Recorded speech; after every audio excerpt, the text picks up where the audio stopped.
Michael Vampire. I'm the vocalist and founder of Vampires Everywhere. And fun fact, I'm not a cowboy. I just like the hat.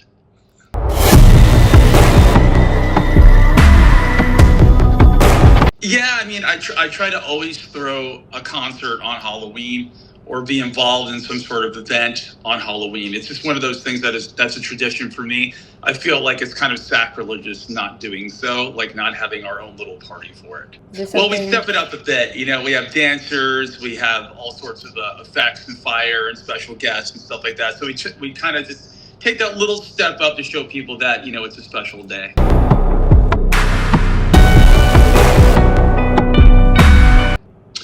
Well, I was in a near fatal car accident. I was pronounced dead actually in the ambulance, and I was brought back to life on the way to the hospital. And I had about a 2-year recovery with that. So I had the doctor tell me somebody was on my shoulder, or you must be immortal. But it's always kind of tied in. As a kid, when I was 13, I loved vampires. I loved the Lost Boys. I loved that whole lifestyle. And it kind of caught up to each other after this accident. And so I try to correlate, whether it be a relationship or whether it be just some sort of situation. I'll always have a darker undertone to it that has to do basically with my car accident, or has to do basically with my love for the supernatural or the occult. So I kind of like meshed them together to try to make it as real as humanly possible. I try to keep dark, ominous tones when it comes to the synth and the MIDI. It has to be kind of a mix between 80s and more of like a Nine Inch Nails type of feel to it. I like to blend those two together and also try to keep it a little bit fresh. So I always, the MIDI in our band and the synth is very important to know it's us. And then obviously having that like 80s solo in there always is kind of haunting for us as well. It makes no sense in our music. And I absolutely love that. You know, I love having those kind of dark industrial gothic metal tones and then blending it with the 80s. It kind of makes our band kind of work. And then if you want to add like crabcore metalcore stuff in there, it kind of appears from time to time. You know, I try to keep it like that. It's actually a hard place to be in music sometimes, because you're kind of ostracized or alienated a little bit because you are trying to be a little bit different. But it seems like things are coming a little more full circle again, and that the 90s are coming back into our reality a little bit, 80s too.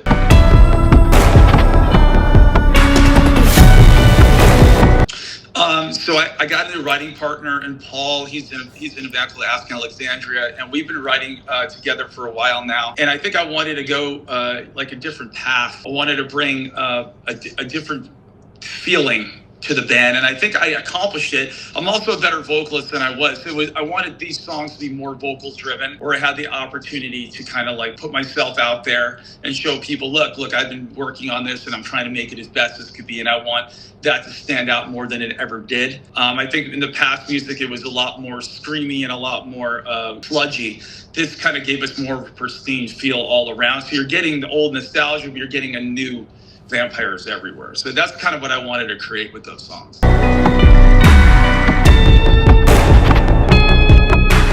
I think you know.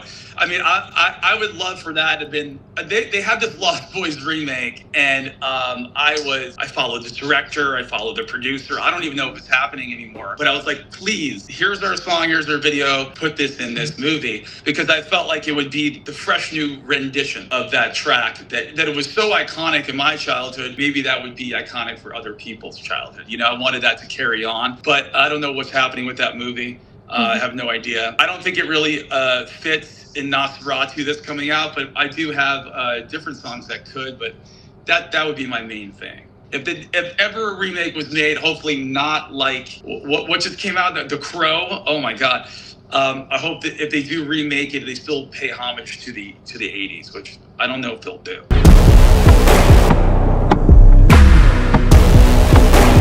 They're all quite different. Like the Katy Perry one I actually met her at a pre-Grammy party, and I thought she was amazing. And I heard her song on the radio, and I was like, this works for me. At that time, when people were doing covers, that was kind of a little crazy to do for our metalcore thing. So I thought it was really cool to do something out of the box.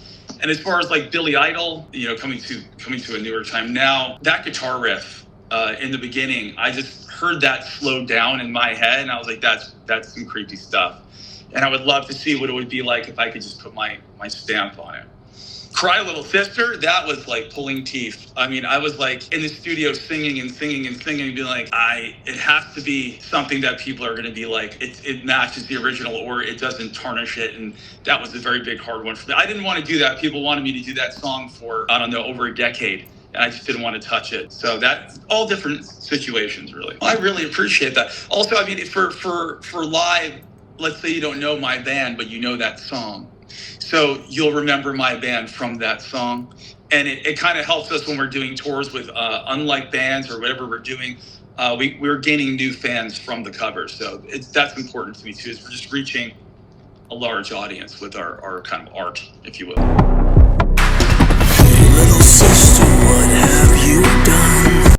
I would definitely play Jerry from Fright Night. I feel I personally fit that character. I'm kind of I'm the archetype character for Jerry in Fright Night. So I would have to say that. And if you haven't seen it, I mean, there's two of them out. The old school one, I forgot his first name, but and then Colin Farrell, who absolutely destroyed it as well in the remake. But I think I could play that part. I got that. Hey, little sister, who's... Oh man, there's so many. I mean, if we're going to go more classic, I think it'd be kind of funny hearing one of our metalcore songs on a Bela Lugosi Dracula. I mean, that would be hilarious to me. I mean, if you ever rewatch those movies, man, there's like, if you ever seen Dragon Ball Z, where he's about to throw one of his waves, but it's like 9 episodes until he throws his waves. And it's like, it's the same thing with Bela Lugosi. He's just sitting there for quite some time. And you're like, is he going to say something? You know, and it's like, it would be funny hearing like, you know, and something like that. That'd be funny. I've been asked to do some horror movies or do cameo for stuff, and it never occurred to me to like put myself out there and do something like that. That's a really cool idea. You definitely have a lot of information on it. You know all the classics, so I can see it. Maybe even just like a little album series where you make, you know, like Melanie Martinez did, where she made music videos that were like a movie when put together. That's a really cool idea. I always thought of doing that because I have a big love for Cody and Cambria and the whole idea of the stories that they put together. And I was like, damn, I wish I could do that. But yeah, because I would love to make a Vampires Everywhere comic book. You know, just kind of like the movie, but like that, and then kind of make it probably a series of things you're talking about. It's a really cool idea. the only one? Oh man, The Conjuring. I don't know why, but it always finds itself on in my house. It's The Conjuring, Hereditary. Hereditary just, I don't know. I love all of horror, but some movies really stick with me, and Hereditary really sticks with me. That is just, I like when people really tackle the occult and they actually talk about the actual demons and all that kind of stuff. I love all that kind of demonology stuff. So anything that has to do with that is usually on. And then obviously, you know, Nightmare on Elm Street. Bram Stoker's Dracula is great, but Keanu Reeves and Bram Stoker's Dracula is like, haha, the man himself. You know, he kind of ruined the movie for me, but the rest of it I love as well. That's on a lot. And also the Netflix Dracula, if you haven't seen that yet, that is evil and malicious and phenomenal. Definitely check that out. They didn't ruin it? The Netflix Dracula is probably one of the best versions I've seen. Yeah. Well, so imagine Dracula without all the blah, blah, blah. Imagine him talking to you like I'm talking to you. Yeah. And that's how it is. And it's so real. It's a good feeling. Sister, who's your Superman? Hey, little sister, who's the... I think in the early days, we had a majority of our fans were Warped Tour, metalcore, core fans. You know, we were on Century Media at the time, and we were touring with Black Veil Brides and, you know, Get Scared and Aiden and you know, at the Falling Reverse, I think, Motionless in White. So we all had this kind of metalcore vibe to it. And I think as it progressed, I think we caught a lot more of the kind of spooky kids, the Manson fans, you know, Nine Inch Nails fans, the Zombie fans. And then we kind of went back to a more metalcore style, still dark, but more metalcore. So we kind of like took a generational metalcore scene and then kind of snagged a lot of the goth scene as well. And I think that's kind of, as you see right now, all of the newer generation are kind of mixing these genres together, and it's becoming one. So luckily for us, it kind of worked out to the way where both of these genres are kind of coexisting, and we're able to take from both those fan bases without, coming off as a gimmick or being fake, which is a big thing for me because I want all of our fans to know that, our foot is in both doors and we're open about it. And I think the new generation likes to mix it anyway, so it's working out.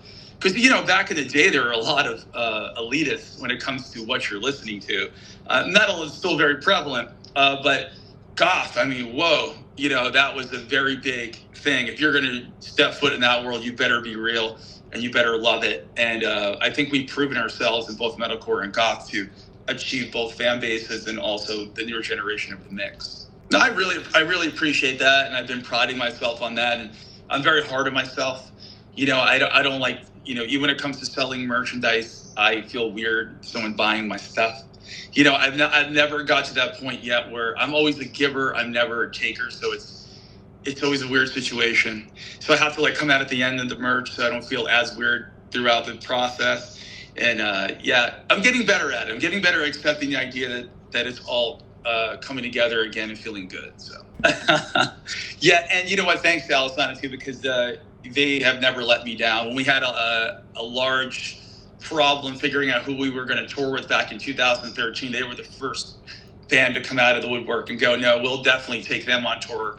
For some reason, we coexist. And then as we've been touring together for the last 3 years, our fans have been meshing too, and it's becoming a cool little family. So big thanks to them for sure. Hey, little sister, shotgun. Yes, sir. Oh yes, Paul Bartolome. He just joined Ask Alexandria not too long ago. He will pretty much be the next big producer when it comes to music. He's doing stuff. I can't tell you who he's doing stuff with, but a lot of people have named. So he has stuff going on with bigger bands, and he's starting to create his own sound with it. So I think he'll be a big name coming up soon for sure. Yeah, I'd say that. If I was to throw it, and then obviously Alex from Black Wolf Imaging, who does all of our music videos, is phenomenal as well. So no, it's true. I appreciate that. These people that do work, kind of behind the scenes with these things are the most important factor of creating. It's like our merch girl is the most important character on our roaming pirate ship than anyone else there, because without her, we don't have the connection with the fans and we don't perpetuate our careers. So it's so important that these people that are working behind the scenes are known and glorified, because it's an important job. Crew, without crew, we'd be screwed. No, I believe it.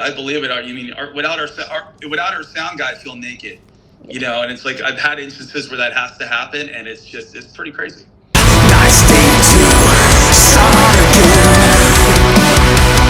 I'm pretty sure Joel Schumacher.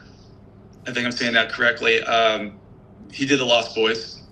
I think he had a vision when he first got the script of that movie. It was supposed to be little kids, kind of emulating a Peter Pan thing of vampire little kids, and he saw it more as everyone needs to look like 80s glam metal, Billy Idol looking people, and they need to be teens, and they need to be cool, and they need to ride motorcycles on the beach. And it's like, what? It's like, I would have loved to see if he saw us be like, nah, you should do this. And I would have loved to see that. Yeah. 100%. Awesome. I think the idea of being a teenager like that, looking beautiful and just creating mayhem and living forever, and always appealed to me. And I've never run across another movie that has portrayed that. They never had that cool factor where you're like, oh man. They made me want to ride a motorcycle. They made me want to have, cross earrings. They made me feel a certain way. And, it's not like I'm going to be like, oh, you know what? I'm going to throw on a tuxedo and a cape and go get a pumpkin spice latte. It's like, it doesn't relate to my inner workings. So Lost Boys always kind of hit that heartstring with me. It's just cool. Oh, absolutely. I think it was a brilliant thing. I think the casting was great. It created a moment in time. And it's funny because when he put out the Lost Boys, I was Lost Boys cover Cry Love Sister. I was very nervous. And because usually people don't know our band name comes from the Lost Boys. When we first came out, we were getting all these freaking Twilight references. They were calling us Twilight Core. And I'm like, dude, I haven't even read the book. Yeah, I don't even know what you're talking about. Like, so I was like, oh, we're going to put this out and no one's going to listen to it. But it became it literally became one of our biggest songs we've done since, like, I don't know, Immortal Love. So it became very big for us, and a big standpoint where people were praising it. So it was just a very good feeling to have something that's related to the movie and also looked upon with good favor, if you will. Well, thank you for listening. Thank you for watching. We love all of our fans. We hope to see you at shows. And if you're around, we'll be on tour with Alessandro all the way until October 27th in the West Coast. And we have a lot of surprises coming up for 2025, so stay tuned.